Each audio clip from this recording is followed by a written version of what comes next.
હું છું વનવી। વાત કરીશું એક મહત્વના સમાચાર વિશે। મહત્વના સમાચાર મળી રહ્યા છે તેના પર નજર કરીએ તો ઉપરાષ્ટ્રપતિની ચૂંટણીને લઈને મોટા સમાચાર સામે આવી રહ્યા છે। ઉપરાષ્ટ્રપતિની ચૂંટણીની તારીખ નક્કી થઈ ચૂકી છે।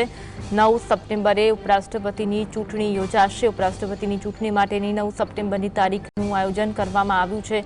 21 ઓગસ્ટ સુધી આ અંગેનું ઉમેદવારી ફોર્મ ભરી શકાશે। 9મી સપ્ટેમ્બરે ઉપરાષ્ટ્રપતિ પદ માટે ચૂંટણી થશે। 25 ઓગસ્ટે ઉમેદવારી પત્ર પરત ખેંચવાનો અંતિમ દિવસ રહેશે। ઉપરાષ્ટ્રપતિની ચૂંટણી માટેની તારીખની જાહેરાત થઈ ચૂકી છે। ઉપરાષ્ટ્રપતિની ચૂંટણી 9 સપ્ટેમ્બરના રોજ યોજાશે તેવું આયોજન કરવામાં આવ્યું છે। 9 સપ્ટેમ્બરે ઉપરાષ્ટ્રપતિની ચૂંટણી યોજાવાની છે।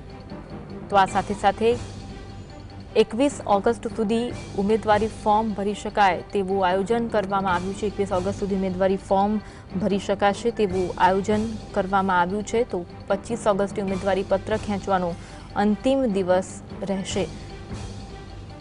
ઉપરાષ્ટ્રપતિની ચૂંટણીની તારીખનું એલાન કરી દેવામાં આવ્યું છે। ઉપરાષ્ટ્રપતિની ચૂંટણીને લઈને મોટા સમાચાર સામે આવી રહ્યા છે। ઉપરાષ્ટ્રપતિની ચૂંટણીની તારીખનું એલાન કરી દેવામાં આવ્યું છે। 9 સપ્ટેમ્બરે ઉપરાષ્ટ્રપતિની ચૂંટણી યોજાશે તેવું આયોજન કરવામાં આવ્યું છે। તે માટેનું ઉમેદવારી ફોર્મની પણ તારીખ જાહેર કરી દેવામાં આવી છે। ઉમેદવારી ફોર્મ 21 ઓગસ્ટ સુધી ભરી શકાશે।